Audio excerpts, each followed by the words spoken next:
The Gospel according to St. Matthew, chapter 16, verses 21 to 27.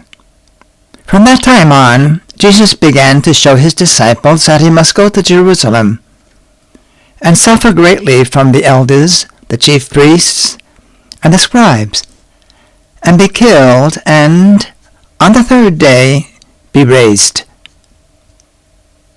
Then Peter took him aside and began to rebuke him.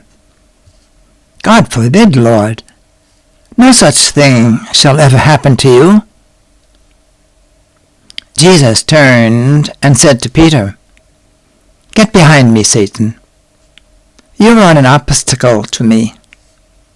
You are thinking not as God does, but as human beings do. Then Jesus said to his disciples, Whoever wishes to come after me must deny himself, take up his cross, and follow me. For whoever wishes to save his life will lose it, but whoever loses his life for my sake will find it. What profit would there be for one to gain the whole world and forfeit his life? Or what can one give in exchange for his life? For the Son of Man will come with his angels in his Father's glory, and then he will repay everyone according to his conduct.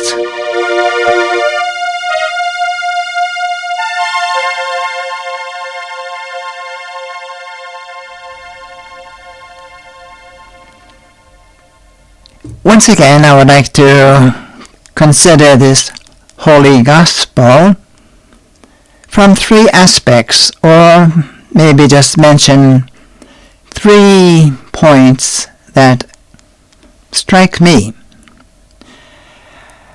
I'm sure there is a lot more than what I am about to say. But it starts off, the Gospel starts off, from that time on. Jesus began to show his disciples he must go to Jerusalem and die. Now from that time on, what does that mean, that time? Well, up until that time, Jesus never spoke about the cross, the crucifixion. And so, after Peter came to the point of realizing that Jesus was not just an ordinary man, but he was the Messiah, the Son of God, well, it was like graduation for him. And now he was moving up, you might say, in the spiritual life. From that time on, there's a time for everything. Even in the Gospels, we see, for example, at the wedding feast in Cana, Jesus tells Mary, his mother, My time has not yet come. In John 17, he prays, Father, the time has come. There is a time for everything. In everybody's life, there is a time. We want to use the time and the occasions that God gives to us well.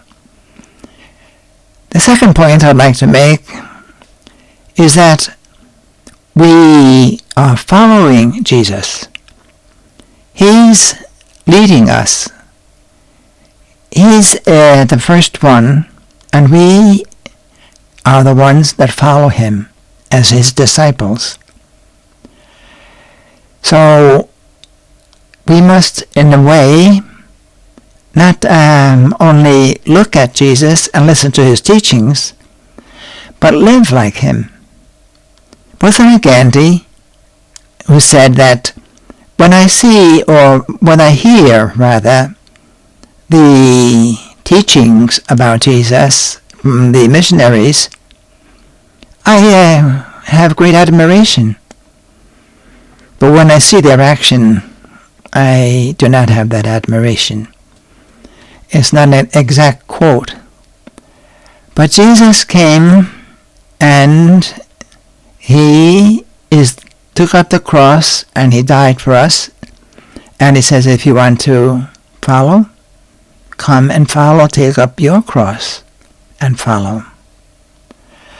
And the third point is that to follow Jesus, yes, we must take up the cross and follow.